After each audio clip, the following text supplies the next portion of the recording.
All right, let me adjust my microphone here. I'm sweating, folks. Hot one. Another steamy day in Michigan. We got a jam-packed pod, 3 guests. We got P. Kolm on, your home run derby champion. And we have Daniel Schultz and Ryan Kracht, the All-Star Game captains, joining us to break down their selections and why they picked the All-Stars for their respective squads. Jack Agner's with me, of course. Jack's had a fun few weeks. This podcast, folks, is the definition of packed action. T-shirt coming soon. Definition of packed action. T-shirt coming soon. Don't hold us too accountable to that, but T-shirt coming soon. Packed Action Pod. Enjoy this one, folks. This is the Pipe It Up Podcast, and cue the intro.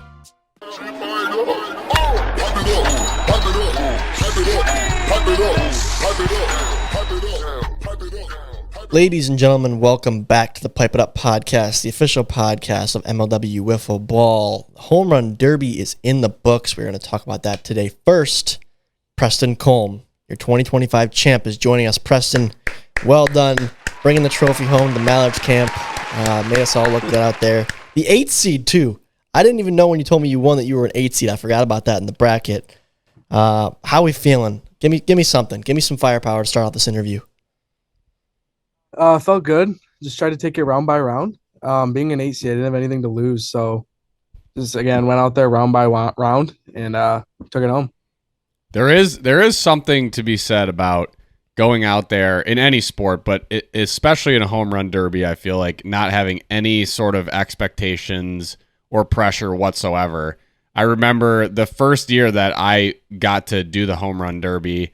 I'd never even done one, and I made it to the finals, and I ended up losing. But the next year, I came back. I was like, I think I just put too much pressure on myself, and it was terrible. It was so bad. Obviously a different format, but didn't hit a lot of home runs either way.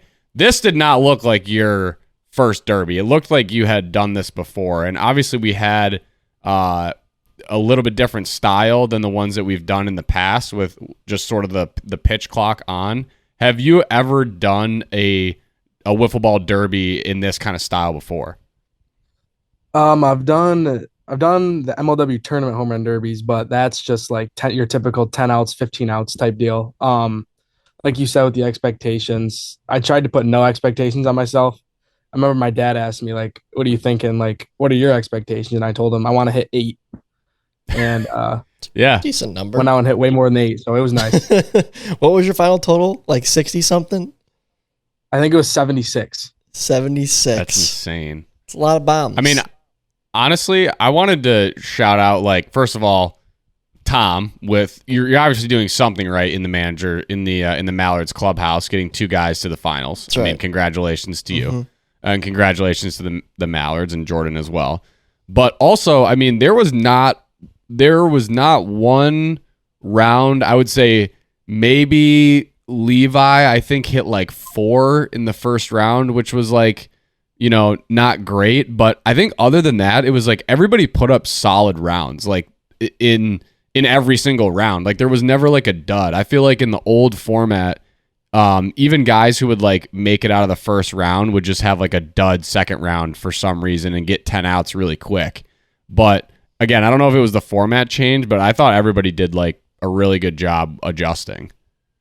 I think, Jack, it is 100% the format change, and there's pros and cons because MLB made this change probably, 6 years ago now, somewhere in that ballpark, no pun intended. But yeah, there used to be the same thing in the MLB where guys would just go out there and hit like 0 or 1, just total dud rounds, whereas now it seems like everyone's getting between 15 and 25 pretty consistently, whether they're in the first round, semis, finals, whatever it is. I think just the mental aspect of the derby is way more of a factor when there's no clock on. It's just you and your thoughts swinging at pitches that you want to, whereas when it's just timed and you're just getting pitch after pitch after pitch, you're not even thinking, you're just going. You're just doing as many as you can, Whereas when it's just you and your pitcher on your own pace, it becomes a major, major mental aspect of it because failure is like, it lingers more. Whereas in a timed 60-second derby, like you swing and miss, it's like, all right, next pitch, like immediately you just keep going. So I don't know, Preston, I would have been I mean, some of the veterans still did good. Like Jonah Heath always does great in these derbies, and he still showed out. Ryan still had a pretty decent showing. Preston, I mean, I kind of thought like a young guy might come out of nowhere and win this thing, and you and Brady both did a great job, but you were just on fire. Like, when did you know? At what point in the day were you like, I'm really feeling it right now? Once I beat Drew, once Drew swung and missed at that last one, I knew once I got in the final, I wasn't going to lose it. Okay. I wasn't going to let myself use it, and I continuously hit more as the day went on, so that had a good feeling. But like Jack said, people had like consistently good rounds, and they didn't even so much use their gold ball. Like there wasn't a lot of gold ball home runs. It was a lot of the minute timed because, like you said, Tom, you just like if you miss, you just forget about it and you go to the next one. Yeah, true. Well, I think part of the and this is where I'm watching the video going, I would have loved to try this style, but I could also see myself just getting so gassed like if I made it past like the second round. Because that's the element of this one, right? It's less about the mental like adjustments that you're making and more about just like, are you in shape to keep swinging? So I feel like guys would get to the gold ball and like we saw like multiple swing and like misses or like swing and just like, you know, tips on the gold ball. Cause I feel like guys got to that point and they were just so gassed. Whereas like in the 10 out one, we'll see guys put up like double the amount of runs that they had before that with the gold ball, you know, just hitting like consistent home runs and taking their time. Drew took his time a lot. It didn't really show it in the video too much, but he probably took, I don't know, 8 or 9 pitches before that last swing. Yeah, I don't blame him. Had to be He picky. swung and missed. Yeah. Hey, Oh, you know man, what? He wanted to find what he liked, and unfortunately, he just loved it so much that he fell off it and missed it. How about the net, Preston? Because not many guys actually cleared it over the net consistently. You were clearing it. Jordan wasn't as much. Like, comparatively, how hard was it to get it over that net there at U of M? Was it a real challenge, or were you really trying to do that, or was it more so just happening naturally with how hard you were swinging? That really was my goal, was to hit it over the net, because hopefully, like, if I so-called a miss swing, hopefully I would hit a line drive and it would go right into the net and I would still have a home run. So my goal was to definitely try and continuously pepper him over the net. Yeah, I feel like you got a lot of doubles there, a lot of bonuses. Yeah. They add up quick. I mean, it was mentioned in the video, obviously, but Dallas threw to both you and Jordan. Both you guys made it to the finals. Was there a particular reason you chose Dallas before? I knew he would throw strikes every pitch, and he did. I think I didn't swing a one pitch all day, and it hit the turf before me. Wasn't even swingable. How did you know this? Was there intel? Like, did he tell you he was good at this, or you just had a gut feeling? I've watched him because he threw to Jordan. I think it was last year. He threw to Jordan, and it was good. Jordan hit a lot of home runs in one round last year, so I knew Dallas was going to be the guy. It definitely matters, man. Having a good pitcher makes all the difference. Having that understanding where the guy wants the ball to be thrown and just putting it there every single time, it makes a difference in a derby. What about the crowd out there? The shout out Evan Porter, by the way, on the Porter cam. I think Warda's, got to step up his game here. He might have someone gunning for his job, but just, I guess, give us your take on like the crowd and just the environment overall there.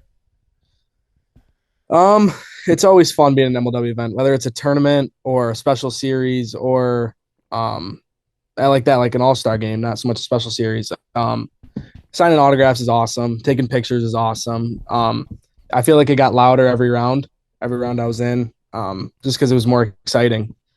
The semifinals are going to be more exciting than the opening round. So I enjoyed it more than anything. Thank you to everyone who was there. Which way do you think the crowd was leaning as the event progressed further into it, like semifinals and finals? Because Jordan is one of the league's more popular players, whereas this is only your third season, I believe. Third season, right? Year 3? Third, yep. Year 3? Yeah. So, like, were you feeling that more people were rooting for Jordan to win at the end, or did you have the crowd on your side, or how did that pan out? I was surprised. Kyle did like I don't know what the word I want to use, like an excitement test. Like he would say our name and then the Cheer, crowd yeah. would like scream who they wanted to win. Hmm. Um, I was actually surprised that they got pretty loud for me, but Jordan definitely had the upper hand in that category. That's fair. Yeah, that's a tough one. That's a tough one to stack up Yeah. against for sure. It is. What about Preston? It was super hot that day. I was not at the event, but I know it was like a 96 or 97 degree day. You're playing on turf. You guys might have noticed that all the fans were up in the shaded areas besides the little kids trying to catch home runs. Don't blame them for that. How hot was it down on the turf? And was sweat a factor? Like, were your hands struggling to grip the bat at all? Yes. I had a towel right next to my bat that I would use before every round and before every gold round. But I was just trying to squeeze the bat as hard as I could so it wouldn't fly out and I would lose time. But like you said, it was on turf, so it's even hotter. Just in between rounds, trying to stay cool, drinking water. Yeah. I'm sure the heat probably amplified this, but I guess, I'm sure you get tired quicker as the rounds go on. But if you're just like fresh, like first round or second round, when do you start to get tired in that like minute span? Like, is it like halfway through you're like starting to feel it, or is it just like the last like 10 seconds that are a grind? Like, when do you start to really feel it? Yeah, I would say those last 15 seconds probably. But another one of my goals was to not like swing out of my shoes too early and just wear myself out the first 20 seconds into the round. And I think I did a pretty good job of that. And the wind was sort of at our back. Ooh. So if I could just get it in the air, I knew it would fly out. And now you went first in the final round, correct? Yeah. Now Jordan was the higher seed, so did he elect to go behind you, or did you actually select to go first because you had more home runs total that day? How'd that work? While being the 8, I didn't get to choose where I went any round. Yeah, So okay. Jimmy elected to go first, and then Dal elected to go first, and then Drew wanted to go second, and Jordan wanted to go second. I wonder what seeding you'll have next year. Assuming you get invited back, I think you have to be invited back.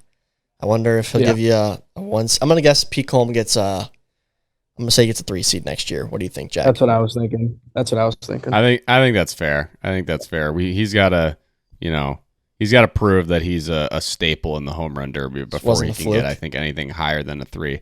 I think, has there ever been an 8 beat like a 1 in our brackets yet? We have had that for sure. In the very first year, Jack, I think Robles might have lost in round 1, or maybe it was round 2, but we had an 8-1 upset like in one of the very first years we did this whole bracket thing. So before Preston, what was the highest seed, right, or lowest, or however you want to phrase it, the highest number seed to win a derby? To win is a good question. Drew might have won as a 5, I want to say. He may have been a 5 seed when he won.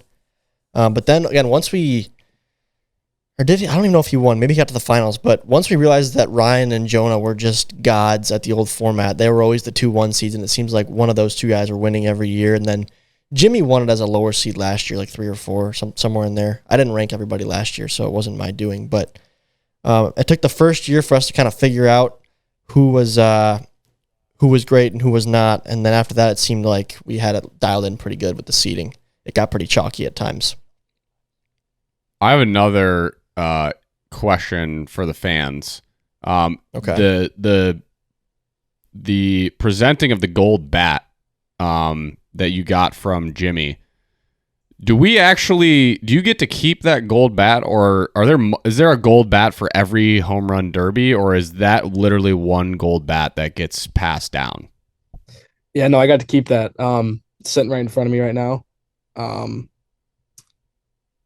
It says like Ann Arbor, Michigan, U of M home run derby, I think, presented by MLW or something like that. Nice. All right, cool. I just had that thought like watching Jimmy like present it. I was like, I know we've done that now for a few years, but I was like, is it the same bat, or do these guys get to keep it? No, I think you get a freshly painted bat by the commish every year, the gold spray paint. Yep. You know MLW and its homemade trophies. I don't think that'll change anytime soon. So get the gold bat for the Derby, and then you got the wooden gold spray painted Scotch taped construction paper mess for the World Series. That is the MLW trophy, the so coveted MLW trophy. And every year, people are always commenting like, "Gosh, this league is so." It's always a newbie, right? First time watcher.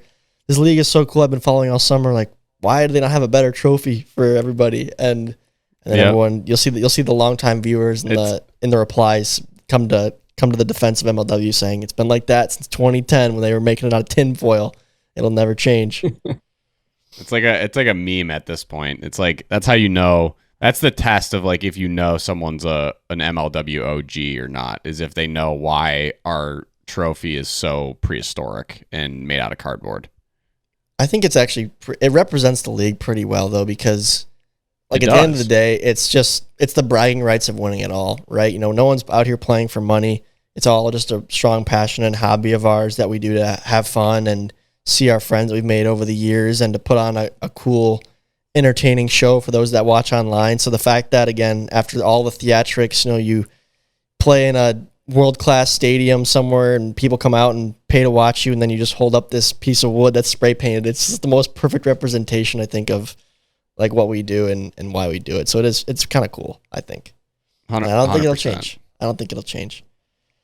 Well, Preston, if you run it back next year, you going to have Dallas pitch to you again, or are you going to put your money on yourself and go with somebody else? Assuming Dallas will be in the All-Star game and in the All-Star day, he will be pitching me if he will do it again, for sure. Okay, well, I think Jordan's going to be out for blood next year. He was one of my picks to win it. It was cool to see two Mallards in the final, but I'm sure he was disappointed he fell just short. But I've been waiting for Jordan to make a deep run in one of these derbies. Did he talk any smack to you at all before the final round? Any friendly banter beforehand? No, not at all, actually. We were talking throughout the whole derby, and we were just rooting for each other the whole day, hoping to play each other in the final, and it actually played out the way we wanted it to. So it was sweet.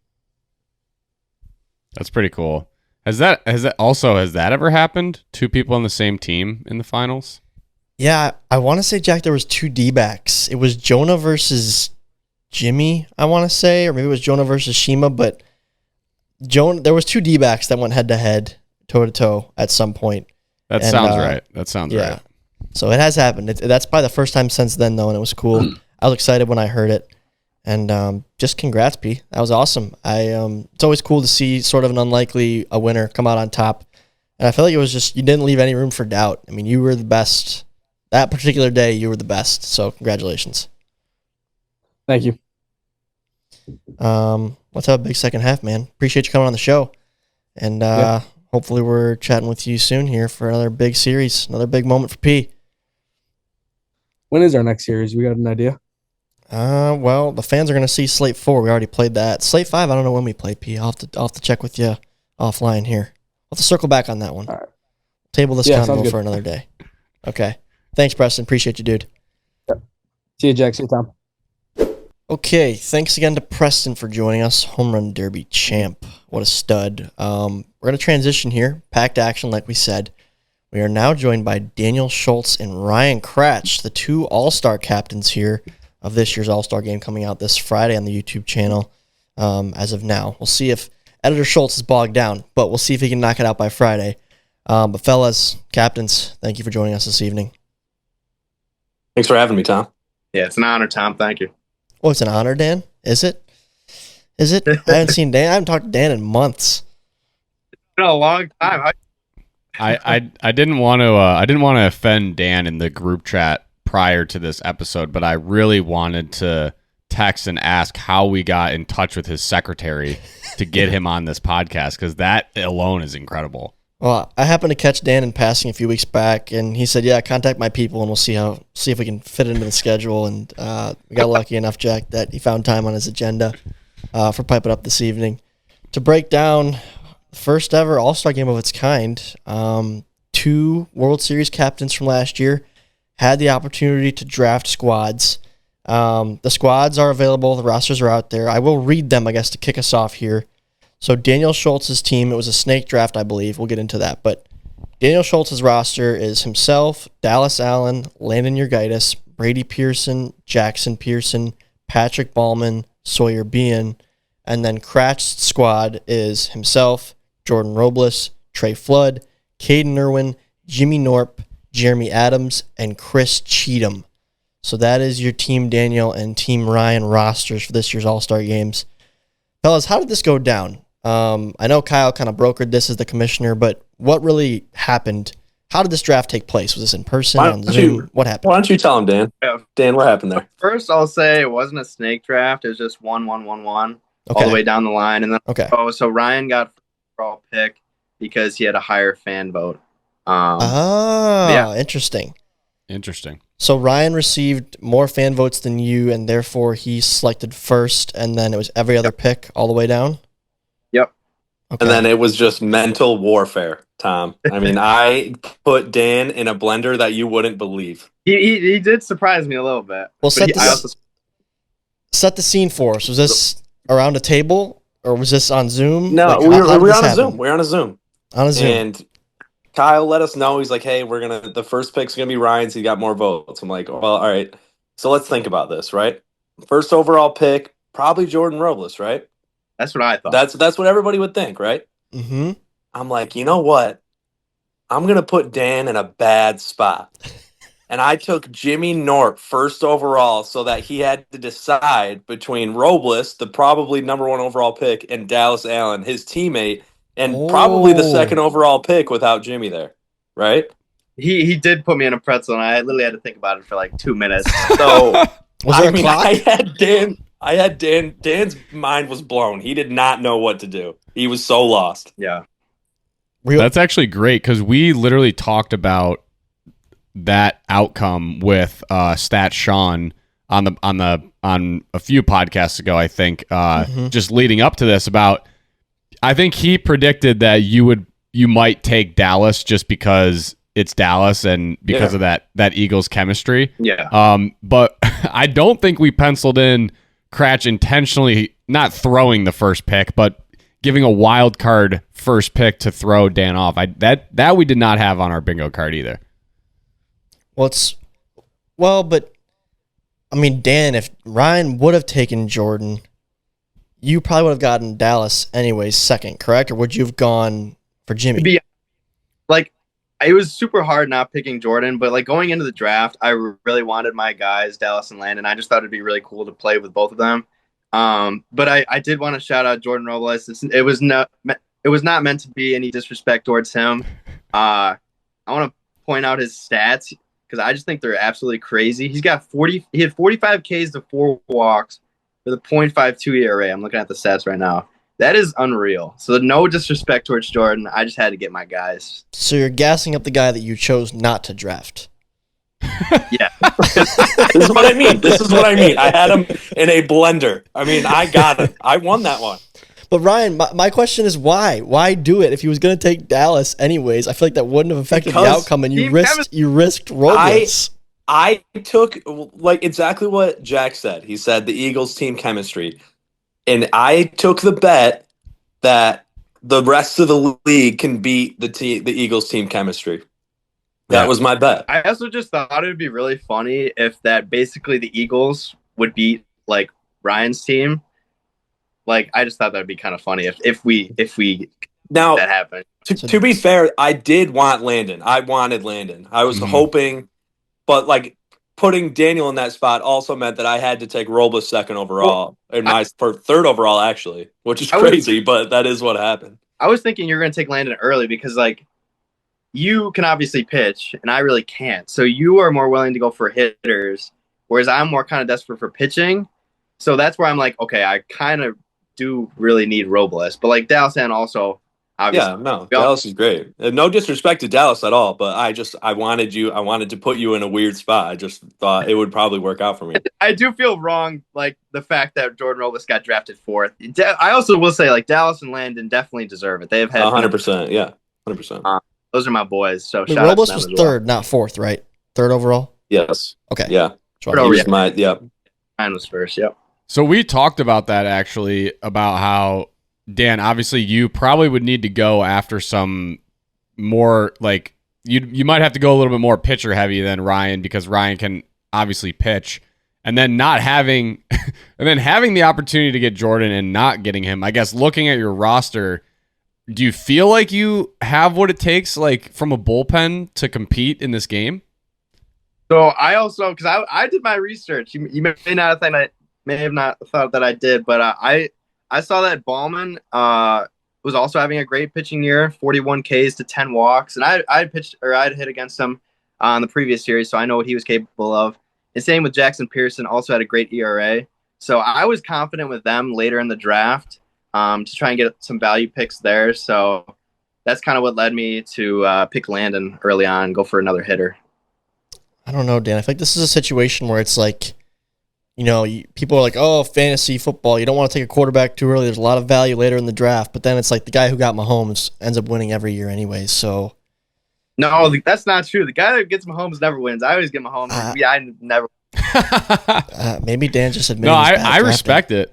I respect Dan's strategy. I think it would have been really tough, I think, to pass on Jordan, because if we're talking value, Jordan at the second overall pick is already value. Yeah. I thought it was kind of a win-win making him, well, like, even though I wanted Landon, but if I make him draft, because I took Caden Irwin third, right? So I made him take Landon. So now I'm taking all the best pitchers off the board. Oh wow! So Landon was on the board, and you took Caden over him. Is that right? It went Jimmy, then he took Dallas, then I took Robles, then he took Landon. Got it. Okay. Then I took Irwin. So Irwin was my third overall pick. Got it. And I didn't really want to face him. I mean, obviously he's a good pitcher, so I wanted him to pitch for my team. Yep. And then that kind of put Dan in a really weird spot to, Ryan, who are you going to throw? Question. Would you have taken Landon if I took Jordan number 2? Yeah. Or would you have taken Dallas? No, I would have taken Landon, and I would throw more. I would have. I could have had Dallas and Jordan. Yeah, because I wanted Landon's bat. That's the hard part for you, is that I pitch and you don't. So that does really throw things off in the draft. Like, it really does. I wanted to comment on that though, because this is start the draft. Dan, I didn't mean to cut you off, but let's call a spade here. Dan Schultz, legend. Ryan Kracht, 3-time MVP. That's what I'm saying. It's not quite the same when you have like a guy who would have been drafted 1-1 is already on the roster. So I feel like immediately, Dan, you were at a disadvantage from a statistics standpoint. Okay, we're just talking numbies. You were at a disadvantage, and you were picking second. So this was a tough situation for you. It was hard. I honestly, I don't know. Like it probably would have been more fair if Dan had the first pick. I'm humble. In that perspective. I'm not as good as Ryan, so and I'm going second. I'm already at a big disadvantage. Yes. Like, I'll just straight up. So I feel like I got a little disrespected with that. But I mean, he also got votes, so I can't really knock it too much. But well, Dan, prove everybody wrong. Win the game. I have a question, Ryan. I want to take what you did, mental warfare, and take you one step further. Dan, if Ryan had taken Landon 1-1, would you still have taken Dallas number 2, or would that have just thrown off the whole Eagles that's such vision a good board? idea, Tom. That would have really put him in a blender. I have taken Landon first pick. What would you have done? I probably still would have picked Dallas. Oh my God! Oh my Ryan, God. I'm one step further. But would you have taken Jimmy third? So would I still have gotten Jordan 4th? No, I would have taken. I mean, I love Jimmy, but statistically, Robles is the pick there, 100%. So I would have taken Robles. Yeah. So I mean, either way, we would have got one hitter, one pitcher. Basically. Right. So pretty much, yeah. I mean, I'm relying on Jimmy. I need Jimmy to ball out in the All-Star game. Yeah, that's a big pick for Jim there. I'm going to be honest, this conversation is just making me feel really old, like looking at Dan and Ryan talking about like their teams that they drafted, and just the comments you're making, Tommy, about, we got 4-time MVP Kracht. At one point, Dan was his manager, and these two were on the same team on the Eagles, and now it's like this is what we're talking about. So I apologize for that, but I just had a moment where I was feeling extremely old. Could be, Jack. Could be probably the most lopsided trade in all of sports history. Yeah, I mean, it's up there. It's up there. It could be. Was it just Cratch for zero? Nothing? Cratch for a bag of peanuts and a high five. For a bag of dill pickle David's sunflower seeds. Right. That was the trade. Yeah, that's it. It was like the Preds bought Bitcoin in 2010. They just had no idea. They just had no idea what they had. Straight up. Focusing a lot here on the early moves, Cratch's mind games, but sometimes these drafts are won late. Dan, couple of your role players here. You got Sawyer Bean, Ballman, Brady Pearson. Ryan, you got guys like Jeremy Adams, Chris Cheatham, Trey Flood. I'm assuming these were probably maybe even tougher picks to make than the early rounds. But were any of your guys as the role players, as I just categorized them, were those guys you had circled coming into this thing, or is it just kind of how the dominoes fell in the draft? Tom, let me tell you. I needed Chris Cheatham on my team. I mean, that dude, the 400 average, the swagger he brings to the field, I needed him on my team. That was a must-have. I had the other guys circled, but I also had guys circled that Dan got. I wanted Brady Pearson pretty bad, but I mean that's just that's the way it fell. But yes, Chris Cheatham was my guy. He was my unicorn there. I needed him. How about you, Dan? Yeah, I'll shout out Brady Pearson as well. I had him circled. He's got 3 homers on the year as well, which is pretty impressive for a rookie. But I was also surprised because starting with Caden at the 5th pick, me and Ryan went literally band for band exactly what I predicted. So it wasn't really any surprises to me. I did want Irwin, but I was happy with Ballman and Pearson because, like I said, I was pretty desperate for pitching. So I definitely needed Ballman and Pearson. See, now in that point, and I'm not trying to sound like that, but I have a good stats against the Wildcats. So I also kind of wanted him to get Ballman and Pearson. Yeah. Because I wanted to face them. So that was a factor for me going into it. I want him to have guys that I feel comfortable facing. If he had Irwin, I would have been it would have just been that's terrible for me, but it worked out. So it seems like maybe outside the first few picks, it kind of shook out how you guys wanted or expected, but was there ever a point in the draft, any pick where either of you two were really torn? You couldn't, it was a really hard decision, or was it kind of just no brainers every time you were on the clock? Well, I wouldn't say so because wasn't Sawyer being the last pick, Dan? Yeah, he was. And he doesn't play like a last pick player. Mr. Irrelevant. But new nickname for Sawyer. No offense to Mr. Bean, but I'm a team chemistry guy, and I gotta have my guys out there happy to be there, and that's just the way it is. So did you scoop Cheatham? I would love to have him on the team, but did you scoop Cheatham last? No, Bean was the last overall pick. Cheatham last for you. Last for you. That was your. Oh, no, he was my 6th pick. He was my 6th pick. Yeah, would have been your last one, right? Jeremy Adams, including yourself, 7-man team. He was my last pick. You're right. Because I remember I took Brady Pearson before. I was debating between Brady and then Cheatham and BN. But I remember you wanted Pearson, so that was one pick I was proud of. Yeah, that was a good pick because that was my next call, but I couldn't do it. So and maybe that was the pick, but without giving too much away in terms of the results of the game, was there one pick you guys would maybe both agree that was a steal? Yeah. For me. Yeah, I mean, Robles should have been number 1. Yeah. But he wasn't even number 2, Dan. And you're going to have to look the press in the eyes after the game if you lose and explain why you didn't take Robles number 2. The funniest part about it was even Dallas said, bro, he's like, you should have took Jordan number 1. So, it's tough. But like I said, it was my guys. It was a fun experience. Dan, I'm assuming you're going to throw Dallas to start, or who's your starter going to be? Yeah, so my plan going into it was definitely Dallas for the first 2. And then after that, we were kind of going to see. I was planning to go Ballman 3rd. I feel comfortable with him. And then we're going to see how he does. And then potentially pivot to either BN or Pearson. or I'm forgetting one other guy. No, I think that's it. Yeah. So that was kind of my plan going into it.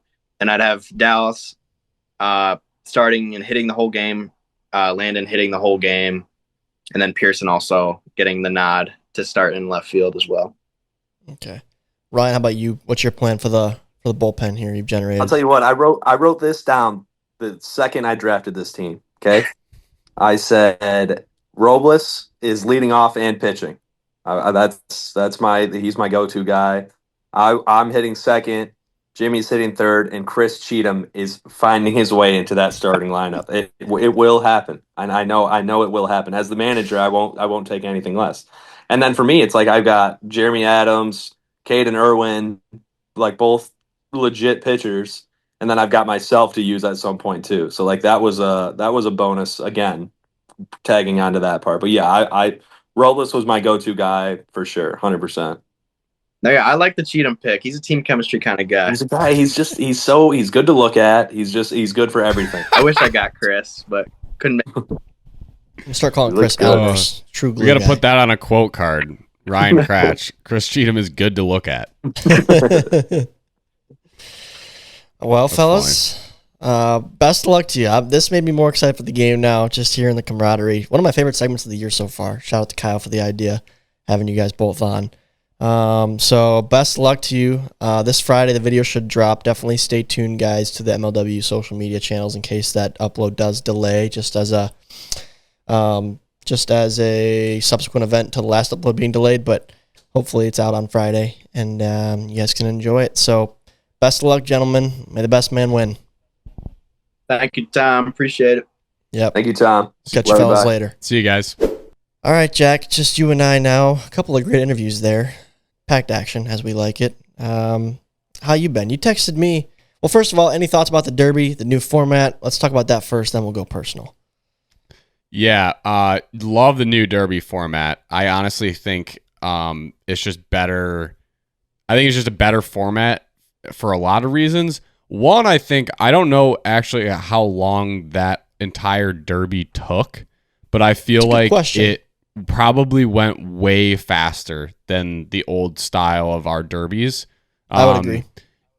And so I feel like some guys, like, honestly, it's the old format just kind of like wore on you, some guys. So I think this one is kind of like, it's a little bit more exciting. And yeah, like I said, there weren't really any bad rounds at all. So that's like exciting to see. And yeah, it's always cool, like, doing it live right in front of people. So yeah. I was a big fan. I liked seeing all the kids in the stands trying to catch the home runs that went over the net. That was fun. Yeah. I liked it as well. Made a lot of sense for the live event for the people that were trying to plan a trip or a day with their family to have the Derby more structured with a set time. So I thought it went really well. I thought Kyle did an excellent job with the actual Derby intro, how he got right into the action in the first 35 seconds of the video. I thought that was awesome. And I thought like the very beginning of that Derby, the way it was edited was really good. And I found out he recorded that intro this morning, which is Monday morning, so the day it uploaded, which is pretty funny. But yeah, I hope all the fans enjoyed it. I'm curious to see the feedback in the comments. It's still very fresh. It released on YouTube about 3.5 hours ago now. So I think any younger viewers will 100% like it. I think the older viewers who are like us that grew up on the derbies that were 10 outs untimed might be like split a little bit, but at the end of the day, I think it's a positive change. And I miss some of the old home run derbies too, because that's what I grew up on watching baseball. But like you said, Jack, those were days when it was a Monday night. I had school Tuesday morning, and I'm on the couch. It's like 11:30 at night, and I'm barely staying awake. Then super tired in school the next day because those derbies just lasted hours. And now the MLB home run derby is like 2 hours. It's so much quicker. So for engagement purposes, and like it's way easier to have a timed structure. Yeah, I would say the one thing that I think I missed was you didn't get the exciting like power up, switch up, or like times. Although it was funny because all the years that you guys put up like the ×3 and like ×5, multipliers, and like they never got hit was almost ironic. But like the death can and the switch up and the dizzy bat, like I thought that also made for some good content. Like without that format, we don't get the kids in St. Louis shouting at me to hit left-handed. Without that content. So I do think that format definitely has its time and place, but I like the switch up to this format. That pun was intended there. That's a good pun, first of all, and good point to mention. The one thing I'll say to counter you a little bit is I told P, like, on that day, he was the best. He was the most deserving. He proved it outright that he was the champion. Now, sometimes those power-ups can just, like, totally just chalk your round. And sometimes it takes out a great player like Jack Agner, one of the more prominent power hitters in the league, can just get absolutely hosed by one of those power-ups. So I wouldn't hate to see it again in the future come back, Jack. We'll see what Kyle decides or what the fans say in the comments. I'm sure that can dictate that as well. But it was cool to just see an outright derby, like who's really got it today. And Preston left no room for doubt that he was the one that deserved the gold spray painted bat to come home with him. So 100%. Great derby. Well said. Curious to see how it ages online, and the feedback's always cool to see. And usually we have the first wave of it for the podcast, but this is a unique instance where it's only been out for a couple hours, so we don't have that information yet. We'll have to circle back and table that one as well, along with that conversation with P and I offline. But Jack, let's go. You ready to go personal lives? Yeah, let's do it. Well, Jack, before he knew about all the guests and the packed action, he texted me like, dude, we don't need guests today. I could fill this entire pod with my stories from the last couple of weeks. So that got me intrigued. We got another, 15 minutes here or so, Jack. What's been going on with you? We haven't chatted too much outside of on the pods. How's life been treating you? Well, it's been busy. It's been busy for sure. I guess I'll start with you that are watching the YouTube and see the squirrel that I have on my face in the form of a mustache. It's beautiful. And why I have this mustache. So yesterday, my beard was getting real long, like longer than I normally let it go. And I went to trim my beard and just had a total, talk about a whiff. This is the whiff of the week. Like, I just totally brain lapse and just did not put the guide guard on my razor. Yeah, the guard. So normally if you go get a buzz cut or whatever, you tell the lady I want a 3 or a 2 or whatever. Mm-hmm. So normally I kind of trim my beard to a 6, probably a 5 or a 6. So it's still there, but it's short. And this was just, I didn't even put the guard on it. So it was just a 1 basically, just or a chunk, 0, whatever you want to call it.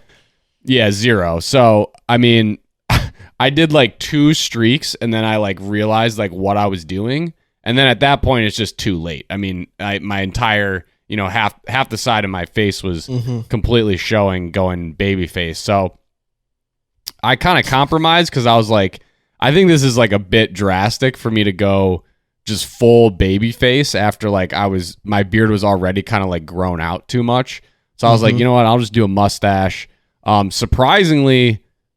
surprisingly, the wife approved of the mustache. So that was my sign Big to win. keep it. So we'll see how long it actually stays here. But that is why I have a mustache right now. That is the mustache that I wish I could grow. And Jack, I have seen that same thing happen before, and it was very funny to look back on, but it wasn't that funny at the time. I think I was a senior in high school, I want to say, somewhere around there. And I had this other friend, his name was also Jack. But I don't know why, just being stupid teenagers. One day we thought it'd be a good idea for my buddy Sam to give this other Jack a haircut. And he had a set of clippers. Sam said he could do a good job. Jack's mother was totally against it. No, don't let him cut your hair. What are you doing? Yada, yada, yada. And Sam's I'm going to do a good job. Trust me, I can do this. I've gotten a lot of haircuts. I pay attention. Well, about, 20 minutes into the haircut or so, things are going pretty well. Sam is taking his time, doing a good job, giving him a little, I wouldn't call it a fade, more of a blend up on the sides. And then, he went to make a cut, like to continue to blend, and forgot to put the other guard back on, and just went and took like a 1-inch chunk, just a bare skin, and we all started laughing. And Jack's mother was not happy, but he ended up basically just like going. He totally shaved his sides down to a 0, and then still left some hair on top. But it was quite funny. So I've seen that happen, and it's not a fun thing if you weren't expecting it. I'm happy it wasn't on your head. It was just on your beard. Yeah, no, for real. I mean, the good thing is it's just hair and it'll grow back. And it will. Like, it's not that big of a deal. It's just like, it's one of those things that you stop for a sec when you're doing it. You're like, did I really just do that? Like, oh my gosh. Yeah, baby brain. I can't believe I actually just did that. Yeah, whiff of the week and baby brain. How does your daughter feel about the mustache, Jack? Does she respond any differently? Well, then I was worried. Yeah, then I was worried because you see those videos online where like the kids start like crying, like their dad like shaves their face and they're just like horrified. So I was like, I don't want to have like a day reset here where I have to make my daughter remember who her dad is. And she didn't. She was unfazed. She was it was like it didn't really matter at all. So I was thrilled about that. Good. Glad to hear it.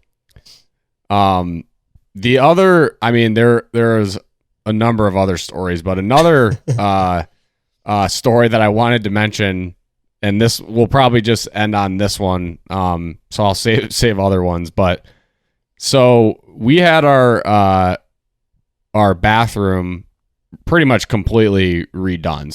So most of the stuff I would say I had people come and do, like the tile in the shower and the bathtub and the tile in the floor. But I installed the vanity and like I changed like the, just like little stuff like the light fixture and like, I painted and stuff like that. But so installing this vanity, was proved to be way more difficult than I thought it would, of course. Not for the actual vanity piece, but hooking up the plumbing for the sink. And so what I've come to find out is a phrase that's often used for stuff that's done incorrectly by the previous remodeler or builder. They, the guys who's fixing it or you're fixing it, like they call that like a builder's special. Like it's like, oh, why is this happening in your house? Or like, why is it built like this? Like that's a builder's special. Like you probably shouldn't have done that, but they probably just did it at the time for whatever reason. So long story short, to get this sink installed, I've got a real builder's special situation going on. And I'm so defeated to the point where I can't get this sink hooked up that I'm actually just basically sitting on my bathroom floor, like I'm out of ideas. I have no idea what to do now. I've done the research online. I've done the manual labor. I can't figure it out. And then I just get the thought of who could I call that might know something about plumbing? And sure enough, Dustin Staggs picks up the phone on FaceTime. The plumber. And the resident plumber. And actually, the funniest part about this story is I did not have his phone number, and I texted Chris Cheatham, and I could literally send receipts of this, but I texted Chris Cheatham. I go, "Can you send me Staggs' number?" And his first response was, "Are you trying to steal him from me?" Like he thought I was like trying to like trade for Staggs, and I'm like, "No, I have a plumbing issue." But yeah, Staggs, bless his heart, he picked up the phone. I was kind of showing him what was going on. He gave me some ideas of what I could do. I ended up fixing it. I ended up getting it installed. Probably wouldn't have happened if it weren't for that phone call. So wow, yeah, right. Shout out Staggs. This is what MLW is about. It's about people helping people. It saved me calling, a plumber to come fix it. And yeah, it was so awesome to like have that real recall. I was like, oh, I actually do know a plumber. And he said like, if you ever need a plumber, give me a call. And I called him and then we fixed the problem. Like it was awesome. So I had to give Staggs a shout out. I thought that was a pretty funny MLW story. Well, now I'm going to be calling Staggs next time I have a plumbing problem. And Lord knows I got a lot of those, Jack. Lord knows I got a lot of those. Well, that's cool. I'm glad it worked out. That's awesome. Did you give him a text beforehand, like, "Hey, this is Agner. I got a problem," Nope. or did you just FaceTime him straight out the gun? I don't think so. Or maybe I did. Maybe I texted him. I can't remember. But either way, it was like he was like traveling. I think like he was kind of like in the middle of something, and he still picked up the phone and helped me. So I was really appreciative of that. Well, good. I'm glad it worked out. So, bathroom done? Well, that leads into other parts of Shouldn't ask. what's been going on. But again, I probably am going to be calling Dustin again because the toilet that we replaced is not. It's not like a major leak. Like the supply line that's like going into the wall for the water that fills the toilet has a very, very slow leak, and it had it when the guys who installed the new one. They came back on what was it, Friday, I think, and said that they fixed it, and then like pretty much immediately when I came home it was leaking again. And the guy who fixed it for me, it was kind of like a favor that he did for me. Like it wasn't, he was installing the baseboards in the bathroom, and then he also kind of like looked at the toilet, and he ended up like bringing his dad out to like come help him because his dad like knew more about plumbing, and like they like Hey, at least ended he up tried having to help like you. they had to like rip out part of my drywall and like replace it to like fix this like piping there, and it like still leaks. So I don't know if I have the heart to like call the guy and be like, tough. it's still leaking. So I don't know. I have to evaluate my options here, but That's tough. so I would not say the bathroom is completely done, but it's like 90% there. Okay. Well, good luck. And with the other component of this but wait, is there's that more. the other component of this is just that we have a one bathroom house. So having work being done on your bathroom is so inconvenient for all the reasons that you guys are thinking of right now. Yes. Well, is it at least usable right now despite the slow leak, or does that make it out of commission? No, yeah, it's usable. It's just, you know, a little like tray under there catching the water. When it's like slow, like it's like very slow. It's like barely dripping. But Okay. yeah. Well, good luck. Good luck. Thank you. I'm trying to think if I have any other major whiffs to share. I don't think I mean, I have whiffs every day, but nothing is really coming to my head right now. It was a whiff. I'm mad I missed All-Star Day. I should have planned better there. I had a bunch of work that I needed to get done before Monday. That was a Sunday event, so it didn't work out. But that was a whiff. I was bummed I missed All-Star Day. It looked like a great time, great turnout. Would have been cool to be there to support P. Kolm and Jordan in the finals. And now I'm intrigued. I mean, I do know the results, but just after hearing the conversation of Dan and Ryan, I like having that context now. It makes me more excited to watch that game. Same. But yeah, nothing too crazy for me to report, Jack. Just your usual day-to-day whiffs. You know, a whiff here, whiff there, couple of wins here, couple of wins there. Just, you know how that goes. So just trying to win more than I whiff. Hit a bomb every now and then, at least in life, and not on the field, because that hasn't been any luck as of late. But Jack, I had a realization, Jack. Listen to this. Yeah, I think so. This hat I'm wearing right now, Jack. This, I think, was the Mallards hat that I wore in the first year we had hats, which was 2023, I want to say. I think 2023 was the first year we had hats. Yeah, I'm pretty sure that's correct. Sounds right. And I only wore this for one season. And then I switched hats last year because it got a little stretched out. I wore it a lot, sweat a lot in it. So I actually sized down to a smaller hat, and maybe that's the issue. Maybe it was the hat chains. I got a new superstition I just realized. I put this other one on. So I'll tell you right now. It's 100% the hat change. You're constricting your brain with a smaller size. Yeah, I think I might have made a mistake with the hat. Dude, grow your hair out a little bit. Go back to the big one, and let's hit some bombs. I mean, this is the big one right now. It's not that big. I think that might be it. I don't have any other explanation. So I mean, I already played Slate 4 before this realization, so we'll see how Slate 4 goes. Of course, if I hit a bomb for us, Jack, then I will not change hats. But I had this thought today that if I don't do great in Slate 4, Slate 5, going to have to wear this hat on my head right now. I have no other options at this point. Got it. I think you got to switch it up. So that's the plan. I also have a thought, too. I had a wristband that a fan made me. It was a green and white, like braided silicone wristband. And after I hit the walk-off in the 2023 NLCS, it broke in the celebration. Haven't been the same since.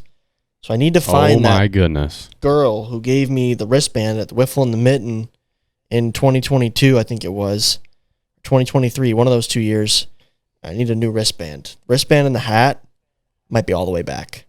Give me those two things. If you're listening to this and have another one of those wristbands, please DM.